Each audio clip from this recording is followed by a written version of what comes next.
Hi there, welcome to Happy Chips YouTube channel. I am Amberjan and today we will learn how to install this app on Mac using Homebrew, which is also popularly known as simply Brew. But before we get started, let me answer some frequently asked questions first. To start with, what does a package manager like Homebrew does? Well, a package manager lets you install, uninstall or repair apps on your Mac.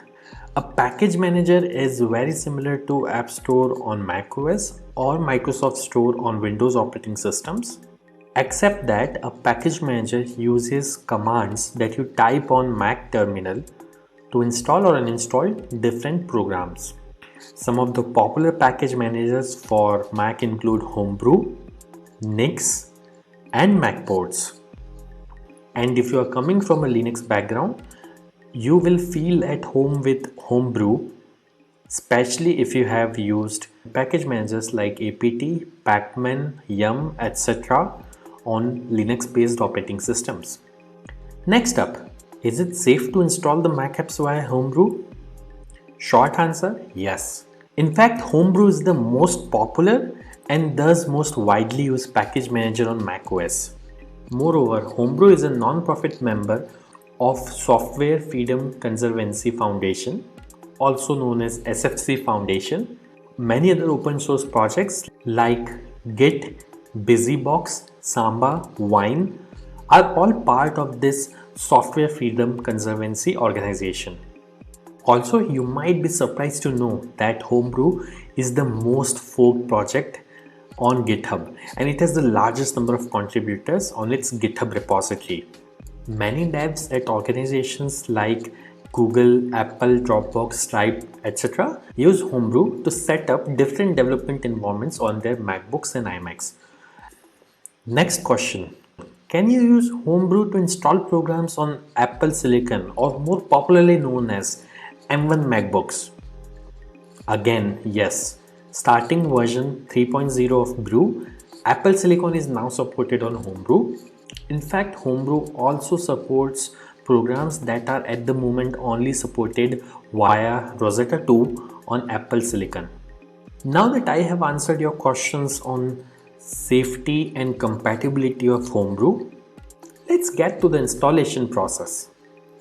Before we can install anything using Brew, we need to install the package manager itself, that is Homebrew, on your Mac. So let's see now how can we install Brew on Mac. Let me open my Mac here. First, you need to press Command and space on your keyboard. This will open Spotlight Search on your Mac. And then you have to type terminal.app. You will see this terminal app. Simply double click on it to open terminal. Let me maximize this terminal window. Now we need to copy paste the command to install Homebrew from the Brew website. So open your web browser and simply go to the website brew.sh.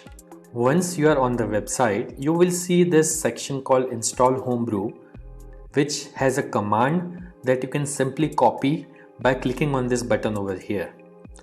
Once it is copied, you have to go back to terminal, right click, paste.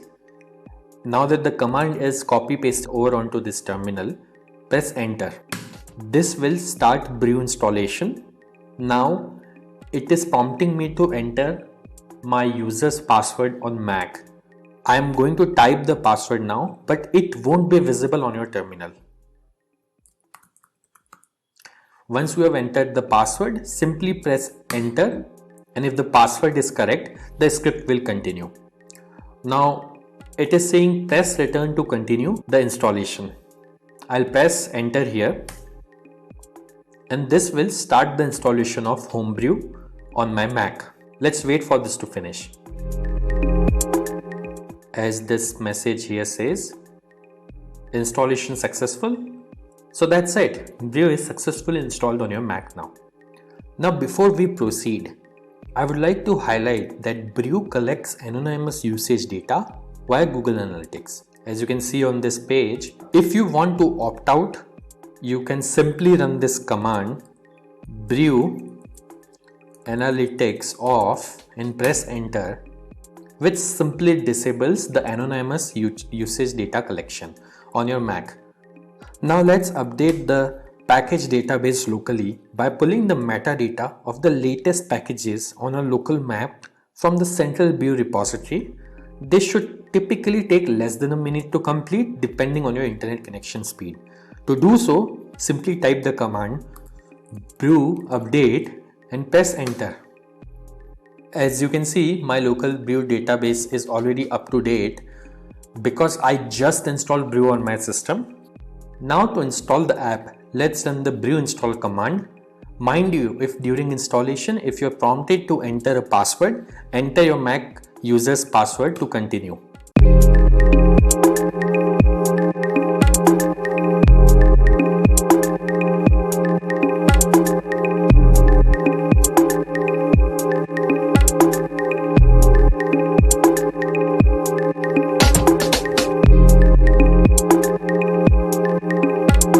That's it. The installation was successful. If this video was useful, don't forget to hit the like button. And if you faced any problems during the installation in this video, please leave a comment below and somebody from AppyChip team will reply back to you.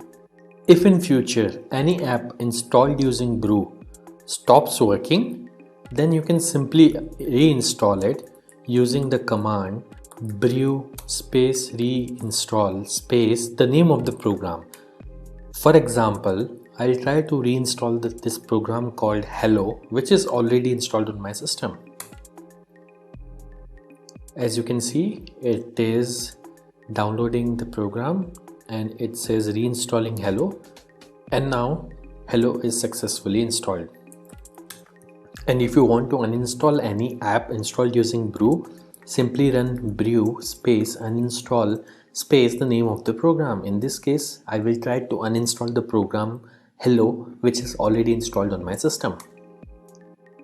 As you can see, within a few seconds, it says the program is successfully uninstalled. Also, over time, brew might end up consuming disk space on your Mac as it keeps installers of the programs that you had installed on your hard disk in a cache directory. So you can use the brew space cleanup command once every 6 to 12 months to free up some space on your Mac. This command removes app installers and older versions of the packages only. It would not uninstall any of the apps that you have installed. As you can see, brew cleanup was successfully run on my system. So do subscribe to our channel as we have tutorials for installation of over 9,000 programs on Mac, which will come handy. If you need to install other apps on Mac in future, chances are that we have got it covered already.